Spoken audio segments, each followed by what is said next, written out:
The train takes you from Cottonwood to Hardhack, where you learn about the town's mining past. The industrial mines that operated here have been turned into a memorial, so you decide to visit. You can't go deep into any of the tunnels, but there are plaques that highlight the dangers of commercial-scale mining, both to the workers and to the environment. Nova, nice to see you again.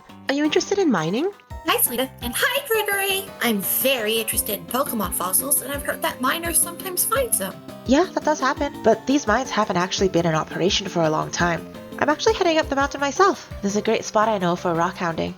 It's only a couple hours walk. Do you want to come with me? You agree, of course, and after double-checking that you have the supplies for a day hike, you set out. You spend the time catching up. The wildfire, the Pokemon you have met and parted ways with, the difficulties of exploring the wilderness in fall and winter. The place Selena leads you to is a rocky mountainside with many gray-green boulders. Here we are. A lot of these boulders have big jade deposits. Did I show you the jewelry I make? Like, this hairpin is one of mine. Let's look around.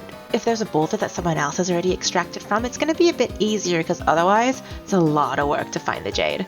Here, this one looks good.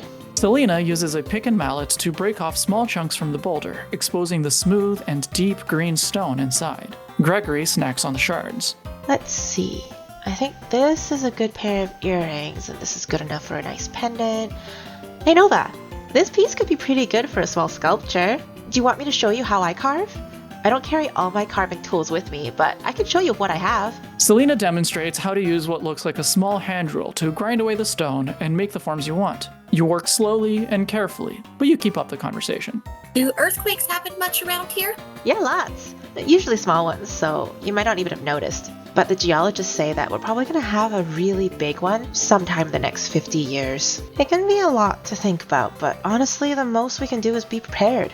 Have your emergency bags ready.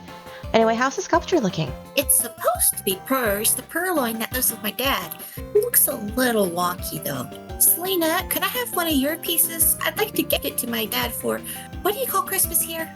That would be the Festival of Lights. You can have one of mine if you want, but I think Purrs will be even more special to your dad because you carved it yourself. Should we start heading home? It gets dark pretty early these days. After a few days in Hardhack, you take the train again to its final stop, Sundew. On your way into the small local rest house, you run into Sage coming out. Seems like you're running into you everywhere, hey? If you're going out into the wilds, make sure you stock up. There are very few settlements past this point, and it's getting really cold and wet. Don't go out unprepared, okay? Here, you can have these safety goggles. They're great for Pokemon to protect their eyes. I think they'll fit Daisy, at least. You visit several supply libraries over the next few days. You pick up everything from scarves to pocket warmers and warm outfits made for Pokemon of all shapes. Heading out of town, you cross a suspension bridge over a river, hike to the top of an enormous waterfall, then follow the water upstream to the long and narrow Solelder Lake. The origin of the name is clear. You see several groups of Solelder using their glassy orbs to focus what little sunlight there is onto their tails. You also spot some Stantler, Floatzel, Obstagoon, and Swanna. You spend your time training, especially with Daisy and Anna. And then there is Sage again, standing with Jen on the lakeshore. Jen has a machine in her hands that looks similar to the Cosmic Forge that Anna broke, but this one is handheld. It is beeping. A lot. Jen and Sage look at the machine, confused. As you approach them, you notice some Pokemon in the water making quite a commotion. Oilichan, the fired-up Pokemon, a water and fire type. Their fins catch fire when they get excited. They gather in massive schools right before the Festival of Flowers. Judging by the flames you see in the water, these Oilichan must be really excited about something. And then... Oh, look! Jen, look! Something is floating above the surface of the lake. Azelf, the willpower Pokemon, a psychic type. No other information available. Jen reaches into her pocket. There's a Pokeball in her hand. She throws it... No. She freezes halfway through the movement. The ball is open. You realize that's the old, broken Pokeball that belonged to her Blissey. Sage reaches for Jen's arm to ease it down, but Jen recoils, then punches Sage in the chest. You didn't even let me keep one!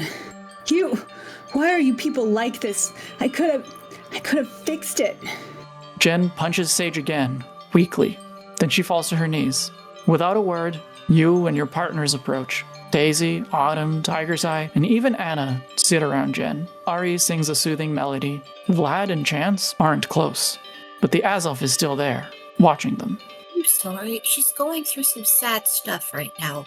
Her old boss blew up a lake looking for you. She wants closure. Jen holds the Pokeball out toward Azelf. Oh, Plissy died during the lake thing, didn't he? She was supposed to be here. I've seen her so many times. Azelf approaches slowly, then flashes and disappears. A tail feather drops to the ground. Slowly, Jen puts down the ball and picks up the feather. I think Azelf understood you. It left that for a reason. Jen nods slowly. Then there's an Azelf next to Jen. Jen looks at it, then shakes her head. I know what you're doing, Chance. Chance drops the illusion. Jen takes a breath, then drinks some water. I met Chance for the first time in the ruins of the building where we did our experiments. I just found out that the Pokémon that we all donated to the cause were all burned in the forge to make the red chain. Even mine. I saw him and he looked like Blissey. I thought maybe they weren't destroyed. Maybe their energy was just scattered and I could bring my Blissey back and make it all not have happened. If only I looked in the right places and asked the right Pokémon. But I don't know how to do that anymore. It is okay to want something that intensely, but when we put all our willpower into something that is not in our control, it makes us feel powerless. But you still have that willpower. You can channel it into something that will bring fulfillment. It's just about finding the way. Can I hug you? Please. Calitro Peak rises just beyond Solelder Lake.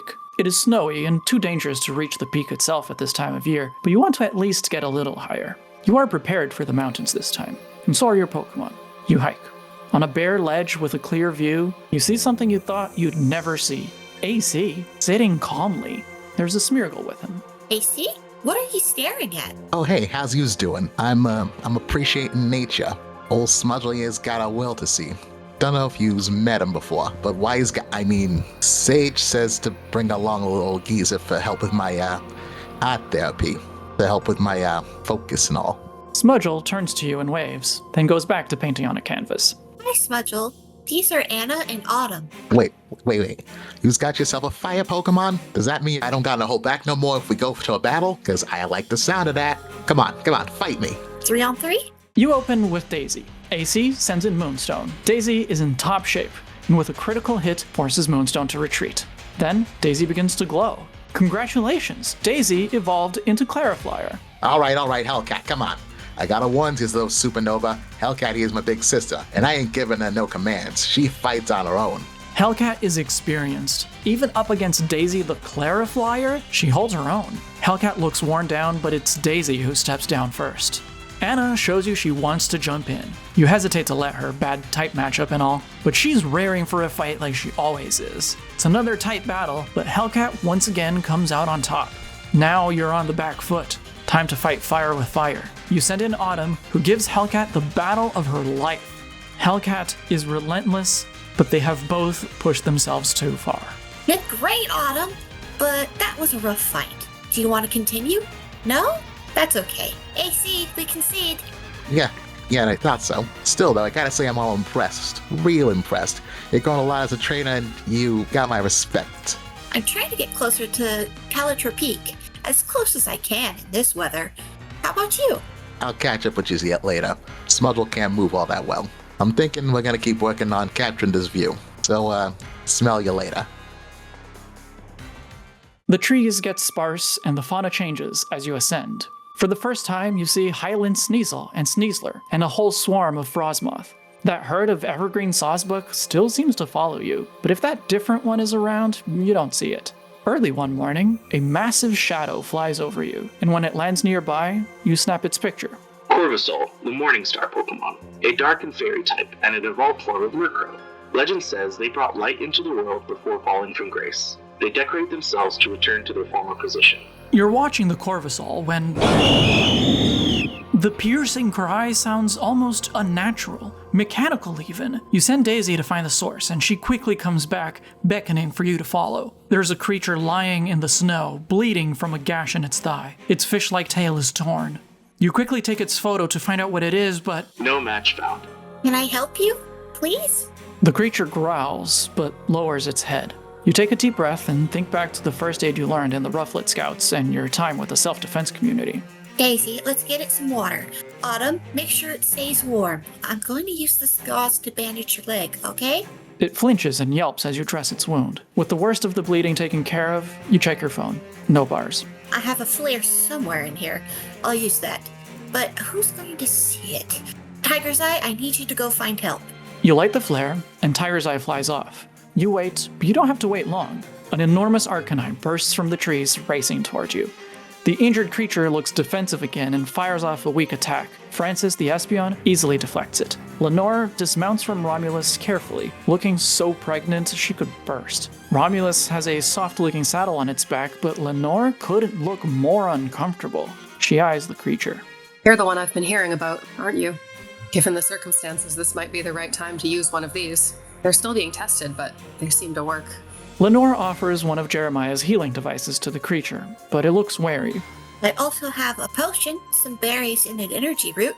Maybe you'll take one of these? The potion? Okay, I'm going to spray it on your leg. Hold still. There you go. Doesn't that feel better? The creature tries to get up, but its injured leg buckles when it puts weight on it. The bandage is starting to soak through. That injury is more than a potion can cure. If you don't want my device, we'll have to find another way to get you patched up. Maybe I can call Jen. There's no signal here, but I sent Tiger's Eye to look for help. Hopefully she will come back soon. You make conversation to pass the time.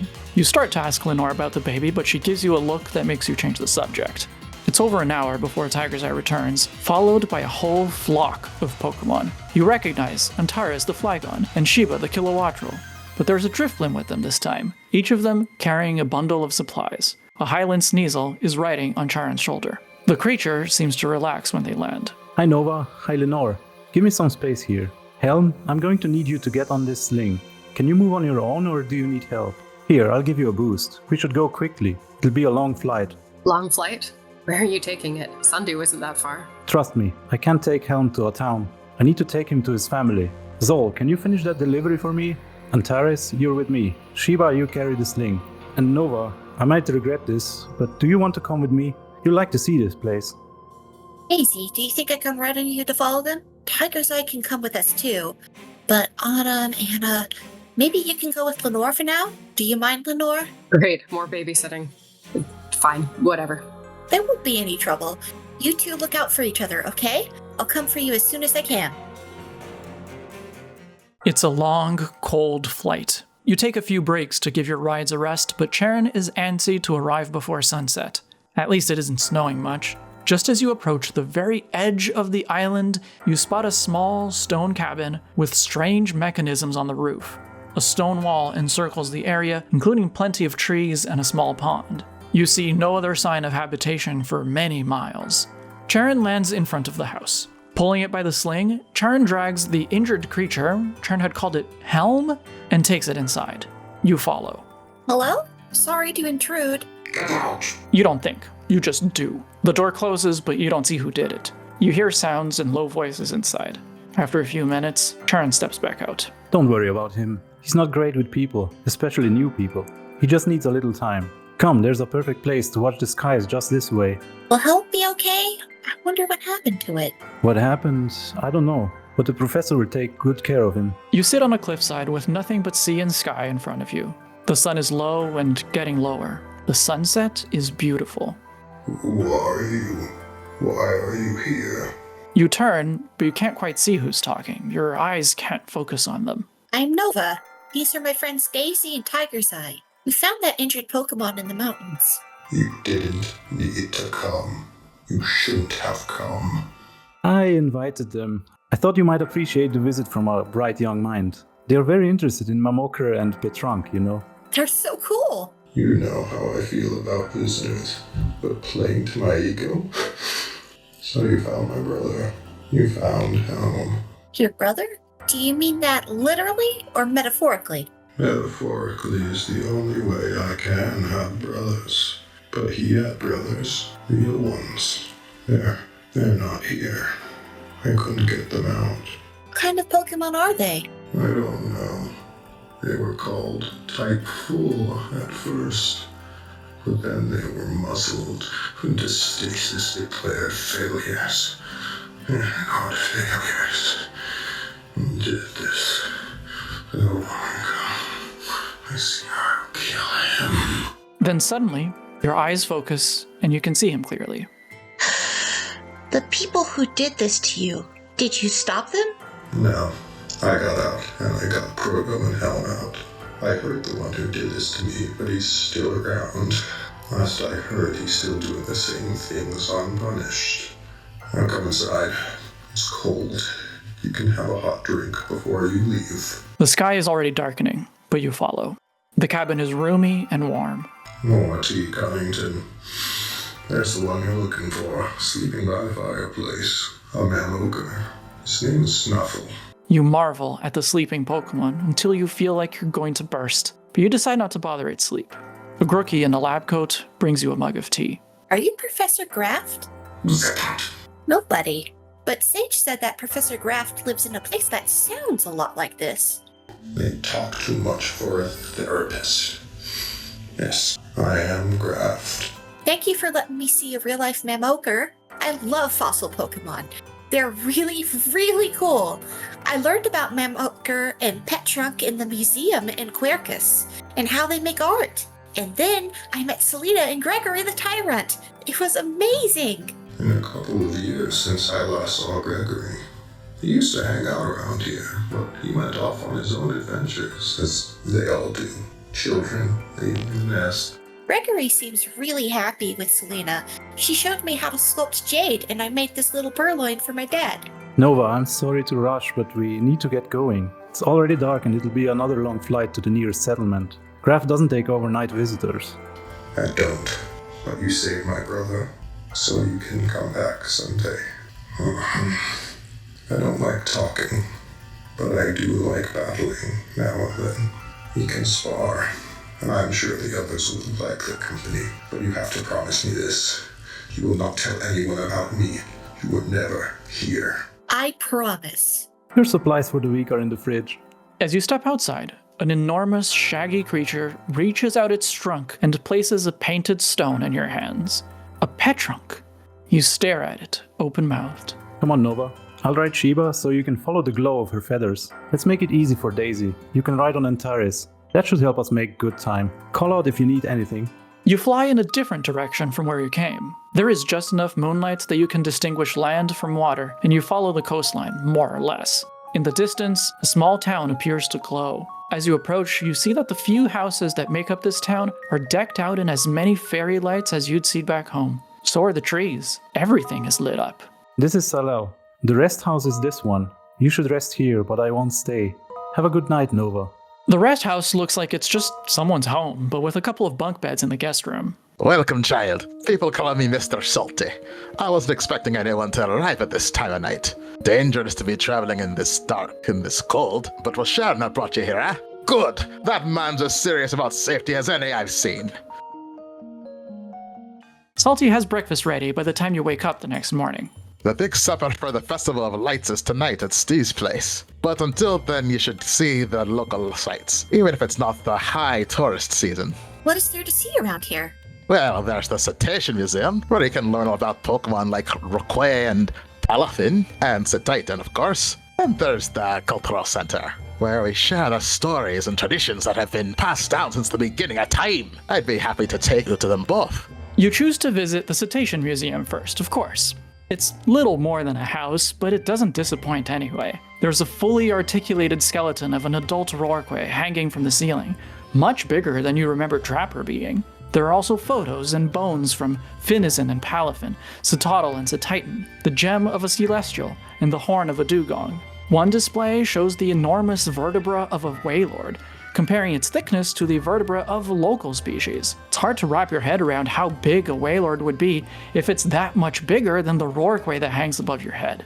You take a lunch break at the community kitchen. They are hard at work preparing the festival feast, but Stu still takes the time to make you a sandwich. Then, Mr. Salty takes you to visit the cultural center. There are robes and hats on display made of fur and cedar, and you can tell the styles are similar but different from what you often saw in Quercus and Trillium. There are also well-used hunting and fishing tools, many fishing tools, but what really catches your eye are the big painted murals telling stories about Pokemon. There is Corvusol, the Pokemon who stole the light to bring it into the world and was struck down for its trickery. An enormous mural tells the stories of 3 Pokemon who, working with people in times of crisis, unleash their unlimited potential. a Lycanroc who defends the oceans with the power of its waves, called Suicune, a Sawsbuck who defends the land with the vitality of a forest, called Virizion, and a Kilowattrel who defends the skies with the energy of lightning, called Zapdos. I think I've seen one of those. Virizion. Horizon? That would be quite the story. They are very rare. What did you see? There was this herd of Sawsbuck, but one of them was bigger and had a different color. I took a picture of it, but I was far away. Here, see? Aye, yes, very far away. But to get even a glimpse of Horizon, you must be a very special child. The feast that night is small, compared to the ones you've attended in Trillium at least. Before Mr. Salty gets too carried away introducing you to every resident of the town, you step outside to call your father. Hi, Dad. Happy Festival of Lights. Sorry I can't visit. I'm all the way out in Salal. I have so much to tell you when I see you. I also have a little gift for you. Kiddo, you didn't have to get me anything, but thank you. Oh, I think Purrs wants to say hello. Purrs misses you more than I do.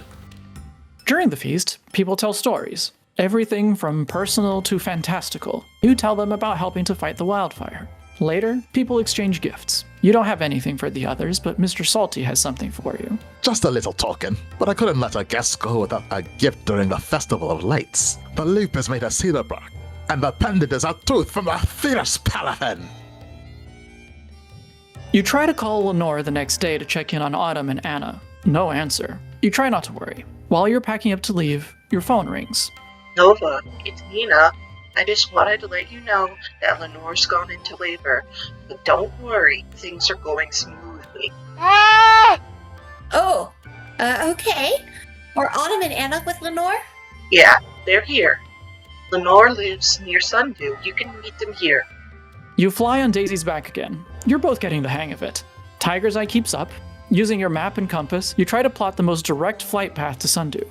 When you go over a mountain, you spot that herd of Sawsbuck again, and the different one. Daisy flies low, and wishing you had Charon's hands-free camera visor, you get a photo. Boreal Virizion, the conifer Pokémon, a grass and ice type, and an evolved form of evergreen Sawsbuck. A sighting of this forest protector can be a gift or a curse, depending on your intentions. You wave at the herd and keep going. In Sundew, you ask for directions to where Lenore lives. That's the pregnant lady with the giant Arcanine, right? They live a bit out of town, but if you go that way, you won't miss the cabin. You really couldn't. You hear the place before you even see Romulus, too big to go inside even if you wanted to. Autumn and Anna are outside with him, and so is Nina. Ah! There is a lot of yelling. Lenore, you have to let us in to help you. Oh, Nova, good. Maybe you can convince her. There is a lot of noise coming from inside, not just the yelling. You call the only person you know who's been through this before. Dad? I need help. Lenore's in labor. Ah! If you don't calm down, I will tie you to the bed. Is everything okay over there? Sounds chaotic. Lenore isn't letting me or Nita into her cabin to help.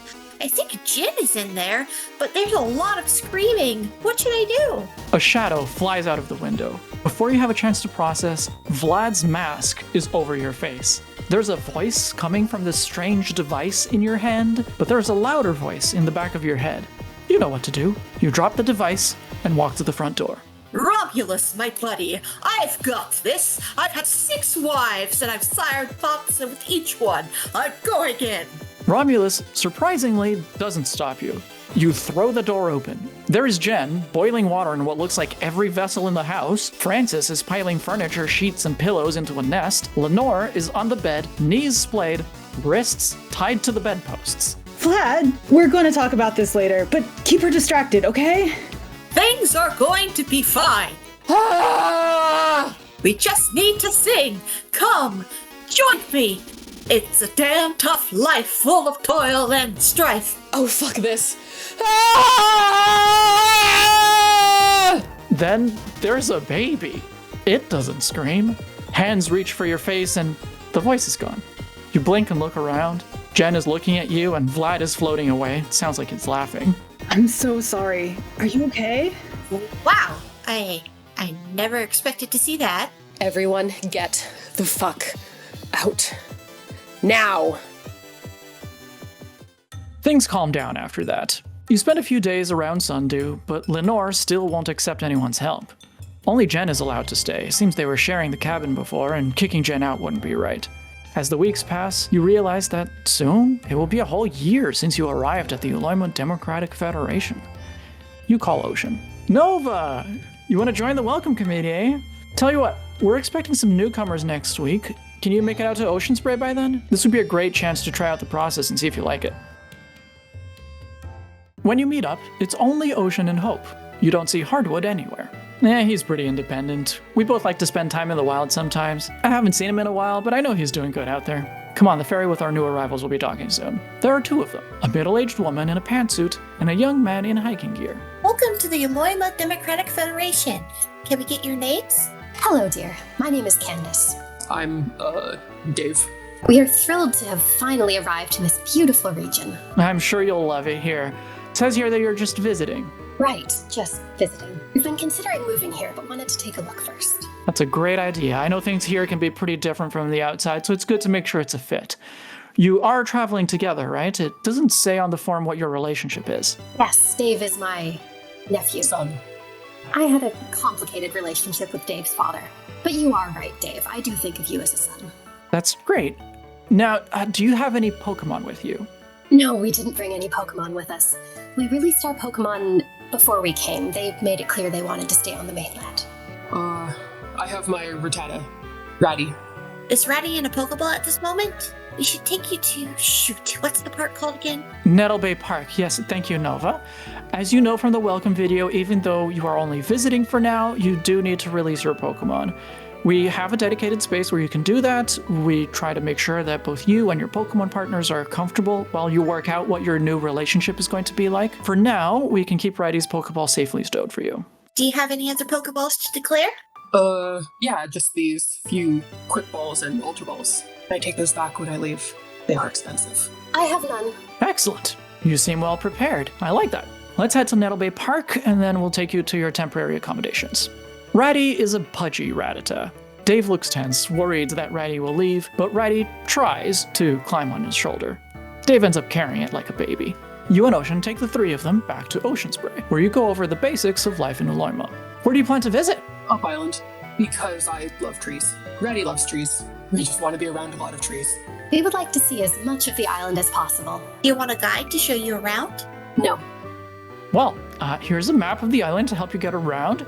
You're welcome to stay here as long as you need. Just let me know when you're ready to set out. You grab dinner with Ocean at the Ocean Spray Community Kitchen after you leave Candace and Dave for the night. Did they seem a little weird to you? People come here from all walks of life. You never know what they're running from. It's best to judge people not for who they used to be, but for who they choose to be after they get here. You travel to Trillium to celebrate the Festival of the Future with your father.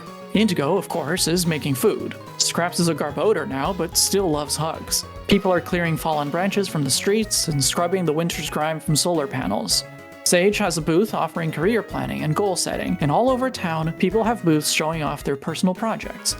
AC is showing a comic book where he stars as a superhero, and beautiful landscape paintings he and Smudgel worked on together. AC, these look so good, but you look a little uncomfortable sitting there. Do you want to battle? I thought you'd never ask, Supernova. How about tree on tree, but we both gotta switch every time. You start with an Equiper prize fight, Autumn versus Matchstick. But it isn't close. Autumn defeats Matchstick handedly. Next up, Anna versus Moonstone. Anna's fighting spirit is unrelenting, but Moonstone is like the tides. He keeps coming back. It's Moonstone who comes out on top. Then it's Hellcat, the one who defeated you single-handedly last time. You send in Daisy, but this time, you and Daisy, you battle like a marvel. It's like you both know what the other is thinking before it's said. Hellcat can hardly get a hit in, and a critical hit from Snipe Shot finally brings the big cat to her knees. I ain't got the heat no more. I ain't been this washed up since the Alola water trial. You give AC a fist bump, and then a hug. I only got this strong so I could beat you. The days get longer, but they are still cold. You decide to take your crew to visit Lenore and the baby. Has Lenore given her a name yet? She must be almost 2 months old by now.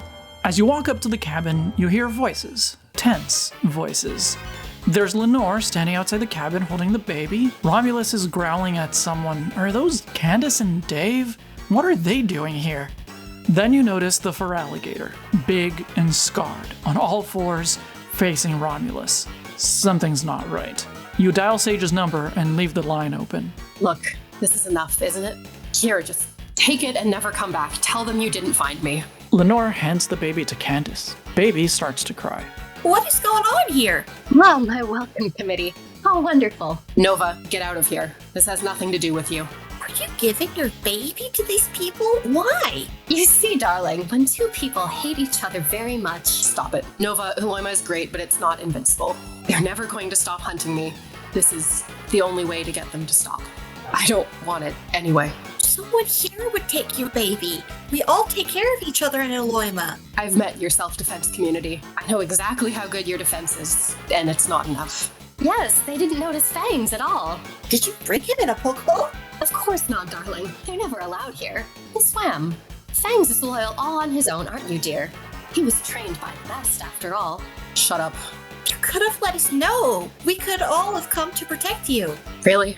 You have protected a former Team Rocket admin who spent more than 10 years training their Pokemon to be aggressive, just like this. If she were coming here to run from the full might of their organization, knowing it would probably try to come after her, would you have protected me then? I don't know that they would have. Yes, we would have. We don't judge people for who they used to be, but only who they choose to be once they get here. You don't get to fuck around with high-ranking Team Rocket members and run off with their property when you get pregnant. Give the baby back to Lenore, or give the baby to me. You're no longer welcome here.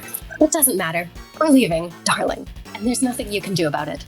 Goodbye, Raven. Daisy, Autumn, Anna, and Tiger's Eye surround Candace and Dave. Ratty jumps out of Dave's arm and runs into the bushes. Ratty, don't leave me. Dave runs into the forest after Ratty. Fine. Fangs, bite. Fangs lunges, but not at another Pokemon. It comes for you. Daisy hits it with Aqua Jet, just strong enough for it to miss you. Romulus and your other partners run to stand between you and the raging feraligator. Lenore yells commands at Fangs, but it doesn't respond. Something slams into Fangs, and it goes rolling. A Sawsbuck. No, a Virizion. The spots on its back form the shape of a heart. Hardwood! But before you can process further, Fangs is lunging at you again. Hardwood holds it off, but Fangs won't give up. Candace makes for the forest, baby still in her arms. Chance, use Torment. What looks like a living nightmare swoops out of Chance's gaping mouth and attacks both Candace and the baby. Candace stumbles and starts to talk incoherently. Baby starts to scream. Lenore, what are you doing? Trying to keep Nova from getting eaten. What the fuck do you think? You mount Daisy and fly out of where Fangs can reach. A Drampa flies past you, Rogers, making straight for Candace and the baby, but a Skarmory blocks the way. Rogers, use Glare. Candace freezes. Now's your opening. You swoop down with Daisy, jump off, and pry baby from Candace's stiff arms. You hold her close. She screams. There's chaos around you, but now your side has the numerical advantage. These Pokemon are unrelenting. I don't think they'll stop. I hate to say this, but I think we need to knock them out. With a Fire Fang from Romulus and a Fiery Dance from Tiger's Eye, the Skarmory is down. A Horn Leech from Hardwood and a Leaf Blade from Anna stop Fangs at last.